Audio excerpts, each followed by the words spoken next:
മഞ്ഞൾ വിരിഞ്ഞ പൂവിൻ്റെ പുതുപുത്തൻ വിശേഷങ്ങളിലേക്ക് എല്ലാവർക്കും സ്വാഗതം. അങ്ങനെ പ്രതിഭ അമ്പലത്തിൽ നിന്ന് ഇറങ്ങി വരുന്നതും അത് മല്ലികാമയാണെന്ന് തെറ്റിദ്ധരിച്ച് ഗുണ്ടകൾ പ്രതിഭയെ വണ്ടിയിടിപ്പിച്ച് തെറിപ്പിക്കുകയാണ് ചെയ്യുന്നത്.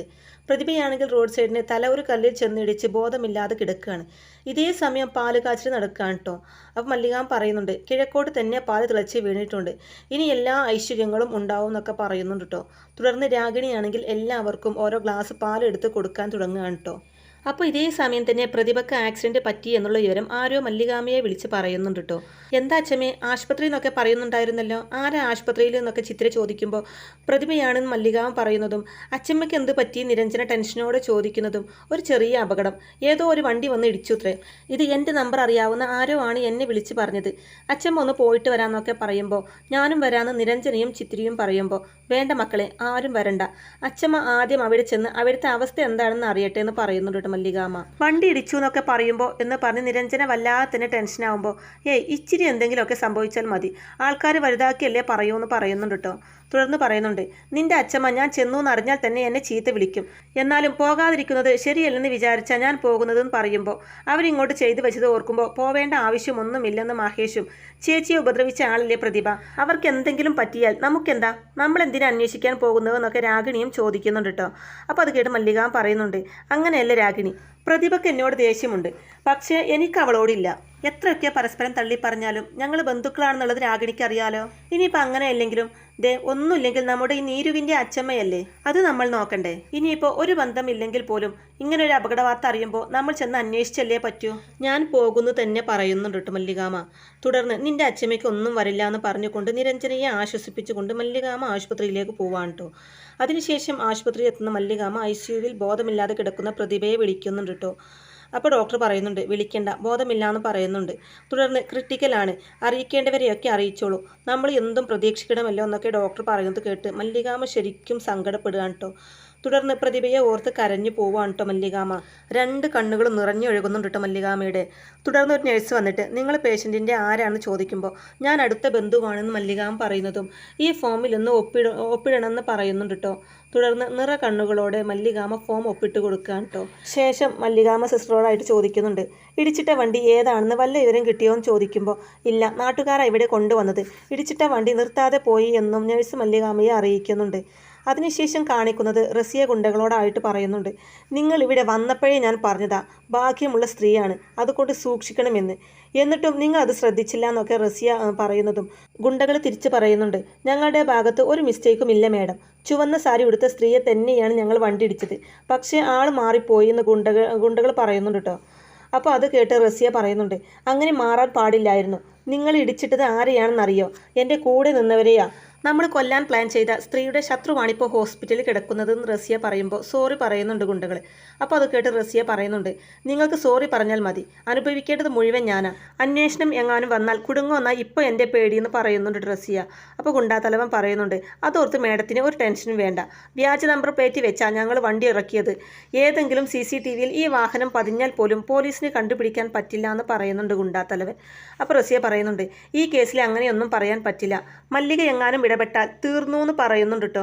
തുടർന്ന് ഒരു സത്യം നിങ്ങൾക്കിപ്പോൾ മനസ്സിലായല്ലോ, കൊല്ലാൻ നിങ്ങൾ മാത്രം തീരുമാനിച്ചാൽ പോരാ, ചാവാൻ എതിരാളികളുടെ ആയുസ്സും കൂടി അനുവദിക്കണമെന്ന് പറയുന്നുണ്ട്. എന്നാലും ഇങ്ങനെയൊരു അബദ്ധം, അതും നിങ്ങളുടെ ഭാഗത്ത് നിന്ന് വിശ്വസിക്കാൻ പറ്റുന്നില്ല എന്നൊക്കെ റസിയ പറയുമ്പോൾ ഒരു ചാൻസും കൂടി തരണം മേഡം എന്ന് ഗുണ്ടകളിൽ ഒരുത്തൻ പറയുന്നതും അയ്യോ വേണ്ട, സഹായിച്ചിടത്തോളം മതി, ദയവ് ചെയ്ത് പോയി തരൂ, തരാമെന്നേറ്റ ക്യാഷ് മുഴുവൻ കൃത്യമായിട്ട് തന്നിരിക്കുന്നൊക്കെ റസിയ പറയുമ്പോൾ അപ്പോൾ അത് വേണ്ട മേഡം, ആൾ മാറിപ്പോയില്ലേ എന്ന് ഗുണ്ടകൾ പറയുന്നതും ആൾ മാറിപ്പോയാലും ഇല്ലെങ്കിലും നിങ്ങൾ നിങ്ങളുടെ ജോലി ചെയ്തല്ലോ, ആ കൂലി കിട്ടിയിരിക്കും, ഞാൻ വാക്ക് മാറ്റില്ല, തുടർന്ന് അവരോട് പോവാനും എന്തെങ്കിലും ആവശ്യമുണ്ടെങ്കിൽ വിളിക്കാമെന്നും പറയുന്നുണ്ട് റസിയ ഗുണ്ടകളോടായിട്ട്. അതിനുശേഷം കാണിക്കുന്നത് പ്രതിഭയെ ഓർത്ത് വളരെയധികം സങ്കടപ്പെട്ടിരിക്കുകയാണ് നിരഞ്ജന.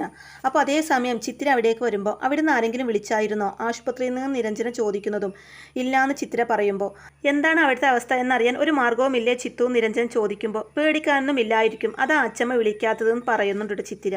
എനിക്കെന്തോ പേടി പോലെ തോന്നുന്നു ചിത്തു, എന്തോ സംഭവിക്കാൻ പോകുന്നു എന്ന് മനസ്സിലാരോ പറയുന്ന പോലെ എന്നൊക്കെ പറഞ്ഞ് നിരഞ്ജന സങ്കടപ്പെടുമ്പോൾ ഒന്നും സംഭവിക്കില്ല എന്ന് പറയുന്നുണ്ട് ചിത്തിര. വേണമെങ്കിൽ നമുക്ക് ആശുപത്രിയിലേക്ക് പോവാൻ ചിത്ര പറയുമ്പോൾ വേണ്ട, അച്ചമ്മ വിളിക്കാതെ ഞാൻ പോവില്ല എന്ന് പറയുന്നുണ്ട് നിരഞ്ജന. തുടർന്ന് പറയുന്നുണ്ട്, എത്ര വിചിത്രമാണല്ലേ നമ്മുടെയൊക്കെ ജീവിതം. എൻ്റെ അച്ചമ്മ മരണത്തോട് മല്ലിട്ട് ആശുപത്രിയിൽ കിടക്കുന്നു. അസുഖ വിവരങ്ങൾ തിരക്കാൻ ചെന്നിരിക്കുന്നതോ നിന്റെ അച്ചമ്മ. ഇതുവരെ ശത്രുവായി കണ്ടു പെരുമാറിയ നിന്റെ അച്ചമ്മ എന്നൊക്കെ നിരഞ്ജന സങ്കടത്തോടെ പറയുന്നതും എൻ്റെ അച്ചമ്മയ്ക്ക് ഒരിക്കലും നിന്റെ അച്ചമ്മയോട് പകയൊന്നും ഉണ്ടായിരുന്നില്ല എന്ന് ചിത്തിര പറയുമ്പോൾ അതെനിക്കറിയാം. അതാ ഞാൻ ആദ്യമേ പറഞ്ഞത്, വിചിത്രമായാണ് നമ്മുടെയൊക്കെ ജീവിതത്തിൽ ഓരോന്നൊക്കെ സംഭവിക്കുന്നത് എന്ന് പറയുന്നുണ്ട്.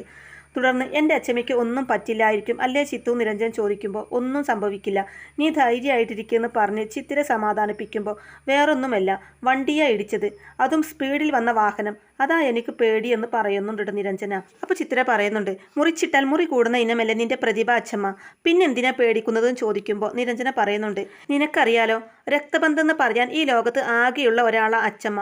അഭിപ്രായ വ്യത്യാസമുണ്ട് പല കാര്യങ്ങളിലും, അതുകൊണ്ടാണ് ഞാൻ ഇവിടെ താമസിക്കുന്നത് പോലും.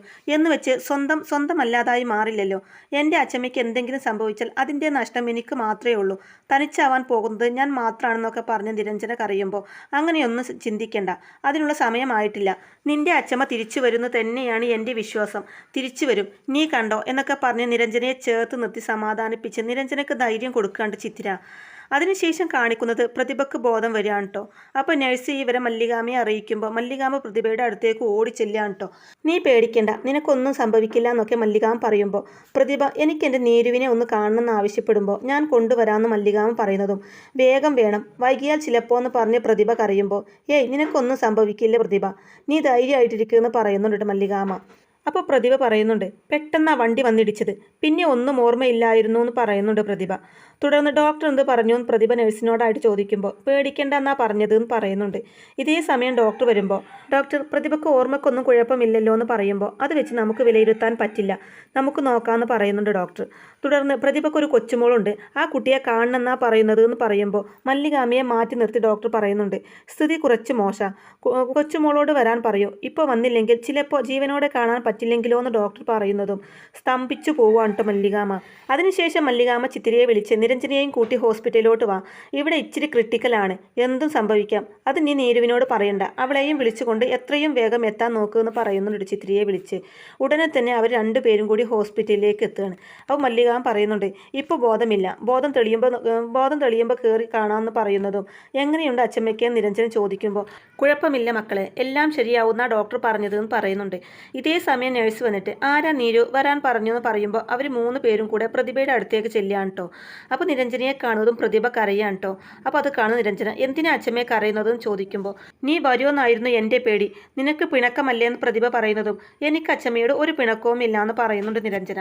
രക്ഷപ്പെടാൻ പറ്റുമെന്ന് തോന്നുന്നില്ല, എൻ്റെ മോൾ നന്നായിട്ട് പഠിക്കണം, വലിയ നിലയിലെത്തണം. തുടർന്ന് മല്ലികാമയെ അടുത്തേക്ക് വിളിച്ചിട്ട് പറയുന്നുണ്ട്, എൻ്റെ മോളെ നീ നന്നായിട്ട് നോക്കുന്നുണ്ട്, എനിക്ക് എന്തെങ്കിലും പറ്റിയാൽ എൻ്റെ മോൾ അനാഥയായി പോവരുത്, നോക്കണം, നിൻ്റെ മോളെപ്പോലെ തന്നെ നോക്കണം എന്ന് പറഞ്ഞ് പ്രതിഭ കരയുമ്പോൾ നീ എന്തിനാ പ്രതിഭ ഇങ്ങനെ ചിന്തിക്കുന്നത്, നിനക്കൊന്നും പറ്റില്ല, നീ തിരിച്ചു വരും, പഴയതുപോലെ തന്നെ എന്നൊക്കെ പറഞ്ഞ് മല്ലികാമ പ്രതിഭയെ ആശ്വസിപ്പിക്കുന്നുണ്ടെങ്കിലും ഇല്ല, ഇനിയൊരു തിരിച്ചു വരവില്ല, ഞാൻ അവസാനിക്കുക മല്ലികെ, എൻ്റെ എല്ലാ അഹങ്കാരങ്ങളും ഇവിടെ തീരാണെന്ന് പറയുന്നുണ്ട് പ്രതിഭ. തുടർന്ന് പ്രതിഭ ഒന്ന് ഓർത്തെടുത്തുകൊണ്ട് പറയുന്നുണ്ട്, ആ വണ്ടി അത് മനഃപൂർവ്വമായൊരു വരവായിരുന്നു, എനിക്ക് തോന്നിയത് അത് അപകടമല്ല, കൊലപാതക ശ്രമ, എൻ്റെ മനസ്സ് അങ്ങനെയാണ് പറയുന്നത്, ആര് ചെയ്തു എന്തിനു ചെയ്തു എന്നൊന്നും എനിക്കറിയില്ല, നിന്നെ ഞാൻ ഒരുപാട് ഉപദ്രവിച്ചു, എന്നിട്ടും ഈ നിമിഷം നീ എന്നോട് കരുണ കാണിച്ചു, മറക്കില്ല, ഒരിക്കലും മറക്കില്ല ഞാൻ എന്ന് പറഞ്ഞുകൊണ്ട് മല്ലികാമയുടെ മുമ്പിൽ പൊട്ടിക്കരയാണ് പ്രതിഭ ചെയ്യുന്നത്. അപ്പോൾ ഇതേ സമയം ഡോക്ടർ വന്നിട്ട് എല്ലാവരും കൂടെ ഇവിടെ നിൽക്കരുത്, പേഷ്യൻറ്റിന് സ്ട്രെയിൻ കൊടുക്കരുത് എന്നൊക്കെ പറഞ്ഞതിനെ തുടർന്ന് അവരെല്ലാവരും കൂടെ പുറത്തേക്ക് പോവുകയാണ്. പിന്നീട് പ്രതിഭ ഡോക്ടറോടായിട്ട് ഞാൻ രക്ഷപ്പെടുമെന്ന് ചോദിക്കുമ്പോൾ രക്ഷപ്പെടുത്താൻ തന്നെയാണ് ഞങ്ങൾ എല്ലാവരും ശ്രമിക്കുന്നത്, പ്രാർത്ഥിക്ക്, ഇനിയെല്ലാം ദൈവത്തിൻ്റെ കൂടെ കയ്യിലാണെന്നും പറയുന്നുണ്ട് കേട്ടോ ഡോക്ടർ.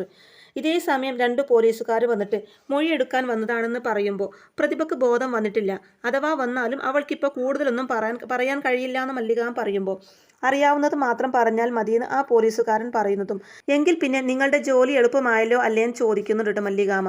അപ്പോൾ പോലീസുകാരൻ പറയുന്നുണ്ട്, ഇടിച്ചിട്ട് പോയ വണ്ടി നിർത്താതെ പോയി, എന്തെങ്കിലും സൂചന കിട്ടാതെ എങ്ങനെ കണ്ടുപിടിക്കാൻ പറ്റുന്നായി പറയുന്നത്, CCTV ഫൂട്ടേജ് നോക്കി സംശയകരമായ സാഹചര്യത്തിൽ ഒരു വണ്ടി ശ്രദ്ധയിൽപ്പെട്ടു, പക്ഷേ അതിൻ്റെ നമ്പർ ഡ്യൂപ്ലിക്കേറ്റാ, അന്വേഷണം നടക്കുന്നുണ്ട്, കണ്ടു കിട്ടുന്ന പ്രതീക്ഷ എന്നൊക്കെ പോലീസുകാരൻ പറയുമ്പോൾ മല്ലികാമ പറയുന്നുണ്ട്, ഒരിക്കലും കണ്ടുപിടിക്കില്ല, അതെനിക്കറിയാമെന്ന് പറയുമ്പോൾ അതെങ്ങനെ മല്ലികാമേഡത്തിന് പറയാൻ പറ്റുന്ന അയാൾ തിരിച്ചു ചോദിക്കുന്നതും മനഃപൂർവ്വം വന്ന വാഹനം, വ്യാജ നമ്പർ പ്ലേറ്റ്, നിങ്ങളുടെ ഉത്സാഹമില്ലായ്മ. ഇത്രയൊക്കെ പോരെ. മരണത്തിൻ്റെ ആ വാഹനം പറഞ്ഞു വിട്ടത് ആരാണെന്ന് മനസ്സിലാക്കാൻ. ആ വണ്ടി തേടി വന്ന ആള് പ്രതിഭയല്ല. ഈ ഞാൻ എന്ന് പറഞ്ഞ് പകയോടെ നിൽക്കുന്ന മല്ലികാമയെയും കാണിച്ചിട്ടാണ് കേട്ടോ ഇന്നത്തെ ഈ എപ്പിസോഡ് അവസാനിക്കുന്നത്. അപ്പോൾ എന്തായാലും പ്രതിഭയ്ക്ക് ഈ അപകടം പറ്റിയതിന് പിന്നിൽ റസിയയാണെന്നും തന്നെ കൊല്ലാൻ നോക്കിയതാണെന്നും ആ അപകടം ആള് മാറി പ്രതിഭയ്ക്ക് വന്നതാണെന്നൊക്കെയുള്ള എല്ലാ കാര്യങ്ങളും മല്ലികാമയ്ക്ക് മനസ്സിലായിട്ടുണ്ട്. അപ്പോൾ ഇനി മല്ലികാമ വെറുതെ ഇരിക്കില്ല. ഒരു ദയം റസിയയോട് മല്ലികാമ കാണിക്കില്ല. ഈ ഭൂമിയിൽ നിന്ന് തന്നെ റസിയയെ പറഞ്ഞയക്കും എന്നുള്ളതിൽ യാതൊരു സംശയവും വേണ്ട. അപ്പോൾ ഇങ്ങനെയൊക്കെയുള്ള നല്ല അടിപൊളി എപ്പിസോഡുകളൊക്കെയാണ് കേട്ടോ ഇനി വരാനിരിക്കുന്നത്. അപ്പോൾ ഈ റിവ്യൂ ഇഷ്ടമായിട്ടുണ്ടെങ്കിൽ വീഡിയോ ലൈക്ക് ചെയ്യാനും ചാനൽ കൂടി ഒന്ന് സബ്സ്ക്രൈബ് ചെയ്ത് സപ്പോർട്ട് ചെയ്യാനും മറക്കല്ലേ ഫ്രണ്ട്സ്. താങ്ക്